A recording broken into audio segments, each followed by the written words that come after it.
भैया हम तो बता रहे हैं सारी चीज, उससे अर्थ निकालिए। तो व्यक्तिगत परेशानी का कोई मतलब नहीं है, अपमान का कोई मतलब नहीं है, लेकिन शर्त यह है कि लोगों के हितों की रक्षा हो।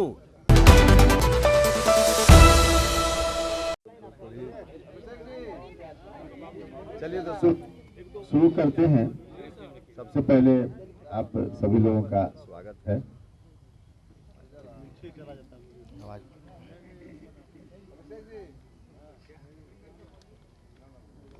इधर हाल के दिनों में माननीय मुख्यमंत्री जी ने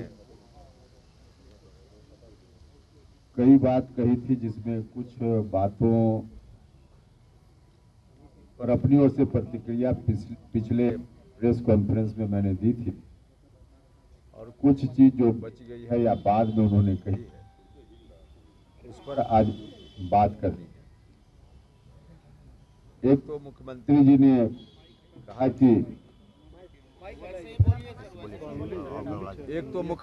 ने कहा कि साधन है, साध्य नहीं है।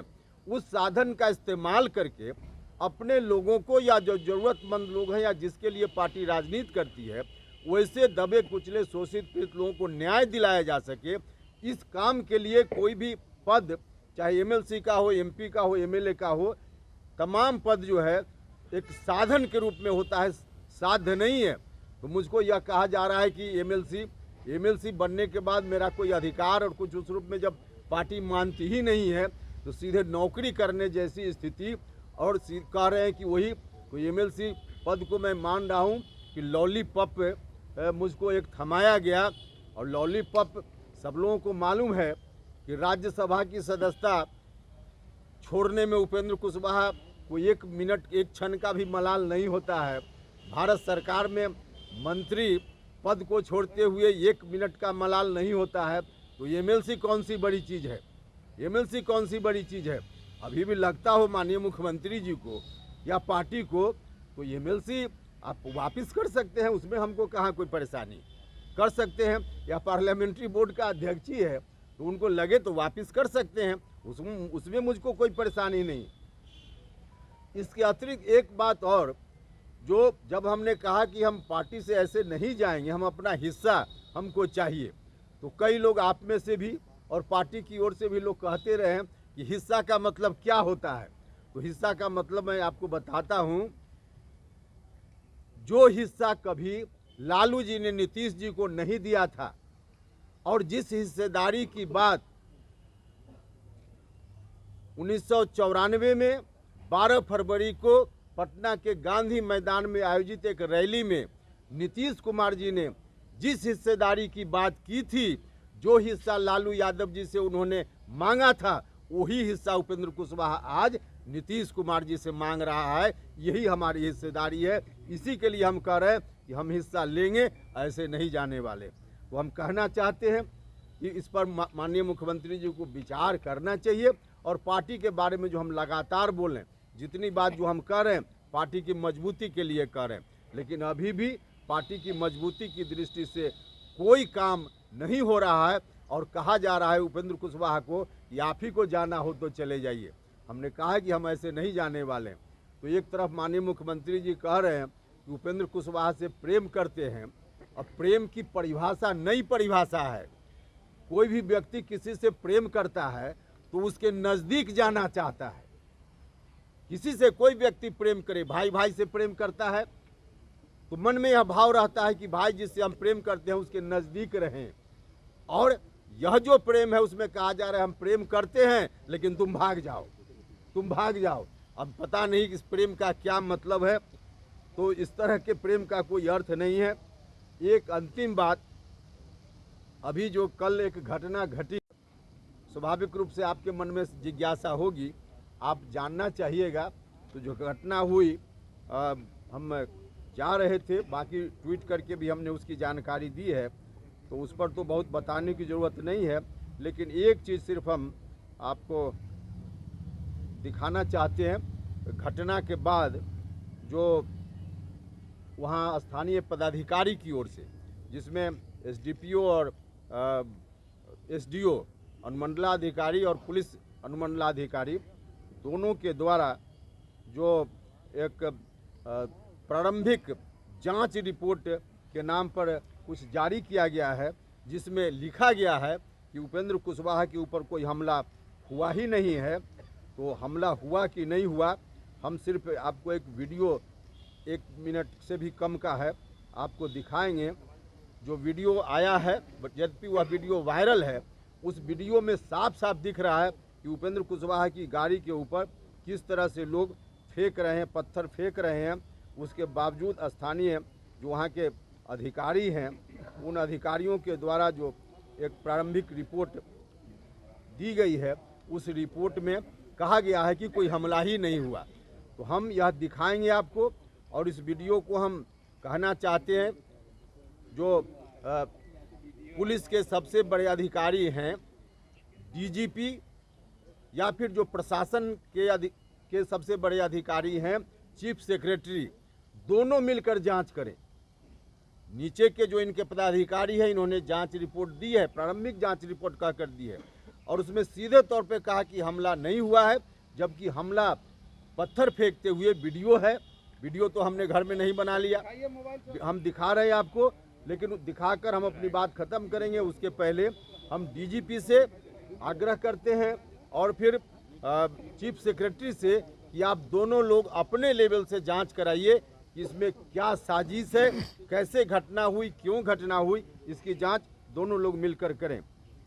वीडियो हम दिखा रहे हैं, पता नहीं दिखेगा या क्या आपको।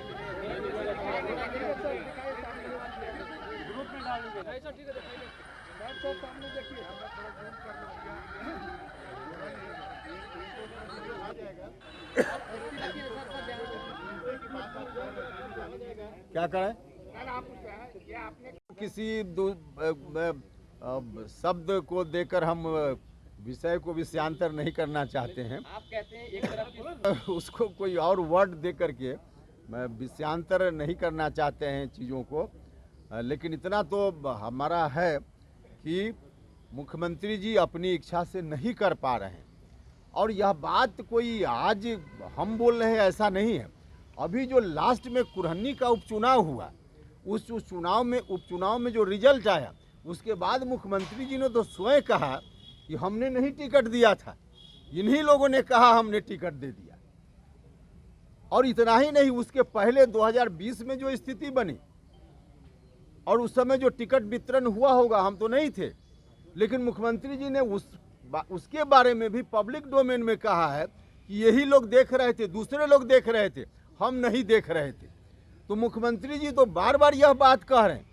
और इतना ही नहीं, जो गठबंधन में बदलाव हुआ, उसके बारे में मुख्यमंत्री जी ने अलग अलग समय पर अलग अलग नेताओं का नाम लिया कि राष्ट्रीय जनता दल के साथ हम 2015 में गए, किन लोगों ने हमको वहाँ से हटवा दिया, और फिर इस बार हम गए बीजेपी में तो किन लोगों ने फिर किया। तो मुख्यमंत्री जी तो खुद ही नाम लेकर बोल रहे हैं कि हम अपनी इच्छा से नहीं कर रहे हैं। गठबंधन में बदलाव भी अपनी इच्छा से नहीं कर रहे हैं, मुख्यमंत्री जी ने कहा। टिकट वितरण में भी उन्होंने खुद कहा कि हम अपनी इच्छा से नहीं कर रहे हैं। तो फिर किसकी इच्छा से मुख्यमंत्री जी कर रहे हैं, यह तो मुख्यमंत्री जी बताएंगे। लेकिन सीधी बात है ना कि हम जो कह रहे हैं कि मुख्यमंत्री जी अपनी इच्छा से कीजिए तो ठीक रहेगा, अपनी इच्छा से नहीं कीजिएगा तो स्थिति। एक्टिव रोल अदा करते हैं पार्टी में, रोजमर्रा के काम में, पार्टी कार्यालय में या बाकी प्रदेश में संगठन को देखने में, उसमें एक व्यक्ति अति पिछड़ा समाज का होना चाहिए जो इस तरह से एक्ट करे कि अति पिछड़ा समाज के लोगों को बिहार भर में लगे कि हमारा भी कोई आदमी डिसीजन मेकिंग प्रोसेस में पार्टी में है, एक जगह पर जहां हमको उचित हिस्सेदारी या हमारे हितों की रक्षा की जा सकती है। हमने कहा कि अभी वैसा कोई नहीं है। माननीय मंत्री लोग हैं या एमएलए हैं या एमपी हैं तो अपने अपने क्षेत्रों तक सीमित हैं, लेकिन कोई एक व्यक्ति उस तरह से जो वास्तव में लीडर के रूप में बिहार के स्तर पर दिखे, क्योंकि लीडर बनाना पड़ता है और लीडर बनाना का मतलब है कि कोई व्यक्ति किसी को लीडर नहीं बना सकता है, उसमें लीडरशिप का क्वालिटी होना चाहिए। तो जिसमें लीडरशिप का क्वालिटी है, पार्टी नेतृत्व की यह जवाबदेही रहती है कि वैसे किसी व्यक्ति को ला करके पार्टी में उचित जगह पर उसको रखा जाए ताकि उस समाज के लोगों के बारे में वहाँ ज़रूरत के हिसाब से वकालत कोई कर सके। तो हमने कहा कि वैसा कोई व्यक्ति नहीं है, इसलिए आप किसी एक अति पिछड़ा समाज के व्यक्ति को जो पार्टी में है मजबूती से और उसके अंदर लीडरशिप का क्वालिटी है, उसमें से किसी एक व्यक्ति को आप राज्यसभा में भेज दीजिए या एमएलसी बना दीजिए, ताकि पार्टी में आगे आने वाले दिनों में अति पिछड़ा समाज से भी लीडरशिप उभर सके। इससे पार्टी को लाभ होगा। हमने यह बात उनसे कही, जब मौका आया सुझाव का तो हमने उनसे यह बात कही। अति पिछड़ा समाज में हम यह नहीं करें कि पार्टी में लोग नहीं हैं, बहुत सारे लोग हैं, माननीय मंत्री लोग हैं, राज्यसभा में सदस्य हैं, लोकसभा में हैं, विधायक हैं, लेकिन अधिकांश लोग या तो अपने अपने क्षेत्रों तक उनकी जवाबदेही सीमित रहती है, या माननीय मंत्री भी हैं तो उनके बारे में भी तो आप सब लोगों ने देखा ही है कि किस तरह से उनका अधिकार अपने विभाग में अधिकारी जो हैं वही चलाते हैं। माननीय मंत्री जी का कितना चलता है, अभी से 1.5 साल पहले 2 साल पहले एक बार ट्रांसफ़र का एक मुद्दा आया था, तो अति पिछड़ा समाज के एक माननीय मंत्री जी ने तो इस्तीफा देने तक की बात कर दी थी। तो मंत्री के रूप में एक लीडरशिप का जो रोल होता है उस रूप में कोई लोग नहीं कर पा रहे हैं या नहीं करने दिया जा रहा है, तो किसी एक व्यक्ति को हो सकता है, जो लोग आज हैं अति पिछड़ा समाज के लोग, उन पर बहुत भरोसा मुख्यमंत्री जी को नहीं हो, तो उस रूप में मुख्यमंत्री जी माननीय मंत्री जो हैं अति पिछड़ा समाज के एमएलए एमपी हैं, उनके ऊपर अगर भरोसा नहीं हो तो जिसके ऊपर भरोसा हो उसी को किसी एक व्यक्ति को ला करके राज्यसभा की सदस्यता दे दें या विधान परिषद की सदस्यता दे दें और पार्टी के मुख्य रोल में उनको रखें। इससे दल को फायदा होगा। हमको दिख रहा था उसी वक्त से कि अति पिछड़ा समाज के लोगों में थोड़ा जो आकर्षण पार्टी के प्रति था वो आकर्षण घट रहा है। तो इस ख्याल से मैंने सुझाव दिया था पार्टी की मजबूती के लिए यह काम करना चाहिए, लेकिन इस तरह के सुझावों पर भी कोई ध्यान नहीं दिया गया। और स्थिति आपके सामने है, इतने दिनों में 2 वर्षों में जो लोग भी भेजे गए राज्यसभा में या विधान परिषद में भेजे गए, ठीक भेजे गए, लेकिन उसमें एक भी अति पिछड़ा समाज का कोई व्यक्ति नहीं जा पाया। यह सुझाव मैं बार बार दे रहा था, जो नहीं हो पाया। अब इस स्थिति में यह कहना कि पार्लियामेंट्री बोर्ड का अध्यक्ष बना करके हमने बहुत इज्जत दे दी, पार्लियामेंट्री बोर्ड का अध्यक्ष होने से जब हम लोगों के हितों की रक्षा ही नहीं कर सकते हैं, कभी किसी ज़रूरत पर समय पर जब हमारे सुझाव का कोई मतलब ही नहीं है, सुझाव लेने की बात कभी की ही नहीं जा रही है, तो पार्लियामेंट्री बोर्ड का अध्यक्ष बनना झुंझुना नहीं तो और क्या है, झुंझुना नहीं तो और क्या है। और इसके साथ जो दूसरी बात कही जाती है कि एमएलसी बनाया, अब उपेंद्र कुशवाहा सरकारी नौकरी नहीं कर रहा है, उपेंद्र कुशवाहा राजनीति कर रहा है, और एमएलसी बनना एमएलए बनना किसी भी राजनीतिक कार्यकर्ता के लिए सरकारी नौकरी नहीं होती है या नौकरी नहीं होती है, पॉलिटिक्स होती है, जहां रहकर वह अपने लोगों के हितों की रक्षा कर सके, जहां रहकर पार्टी का जो नीति सिद्धांत, पार्टी में उपेंद्र कुशवाहा आए, हम लोगों ने उनको इज्जत दी।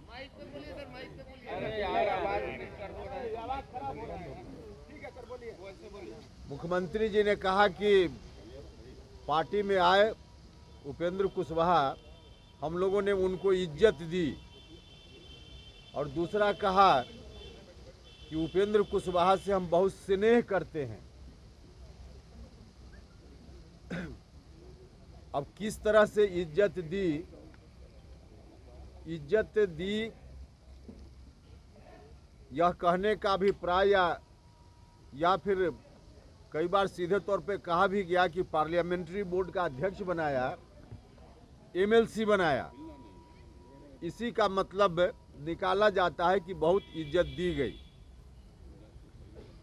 देखिए, पार्लियामेंट्री बोर्ड का अध्यक्ष मुझको जरूर बनाया गया, और जब बनाया गया था तो हमको भी लगता था कि पार्लियामेंट्री बोर्ड का जो दायित्व होता है पार्टियों में, उन दायित्वों को निर्वहन करने का अवसर मुझको मिलेगा, और उस अवसर के कारण पार्टी के कार्यकर्ताओं के हितों की रक्षा हम कर पाएंगे।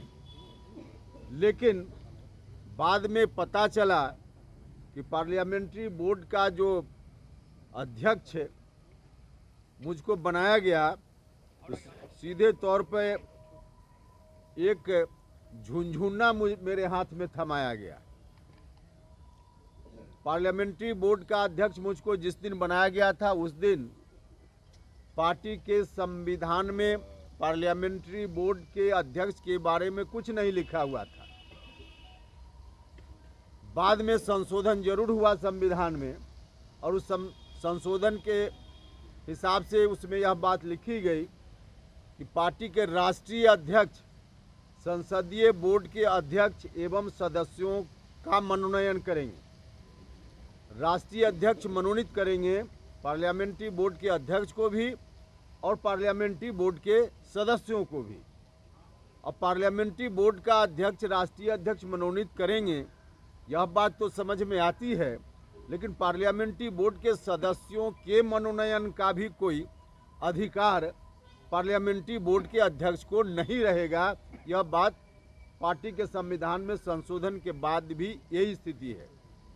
अब पार्लियामेंट्री बोर्ड का हम अध्यक्ष बन गए और उसके बाद हम सदस्य भी मनोनीत नहीं कर सकते हैं, इसका क्या अर्थ है? और ठीक है कि मनोनीत करने का अधिकार हमको नहीं दिया, लेकिन 2 साल में आपने स्वयं भी तो हमारे साथ जो पार्लियामेंट्री बोर्ड कमेटी होती, उस कमेटी के सदस्यों का मनोनयन नहीं किया। तो पार्टी ने सदस्यों का मनोनयन नहीं किया और मेरे हाथ में अधिकार भी नहीं दिया, सीधे पार्लियामेंट्री बोर्ड का अध्यक्ष मुझको बना दिया गया। तो यह संवैधानिक स्थिति पार्टी के अनुसार मेरी पार्लियामेंट्री बोर्ड के अध्यक्ष होते हुए आज भी यही है, जहां हम एक मेंबर भी नहीं बना सकते। यह तो पार्टी के संविधान की बात हुई। अब व्यवहार में देखिए, पार्लियामेंट्री बोर्ड के अध्यक्ष या बाकी पूरी कमेटी यदि होती तो उसका अधिकार होता है, उसका काम होता है, उसका फंक्शन होता है कि जब भी पार्टी में किसी भी चुनाव के संदर्भ में उम्मीदवारी का चयन करना हो तो पार्लियामेंट्री बोर्ड बैठकर उस पर विचार करता है। एक तो कमेटी ही नहीं तो पार्लियामेंट्री बोर्ड बैठकर विचार क्या करे।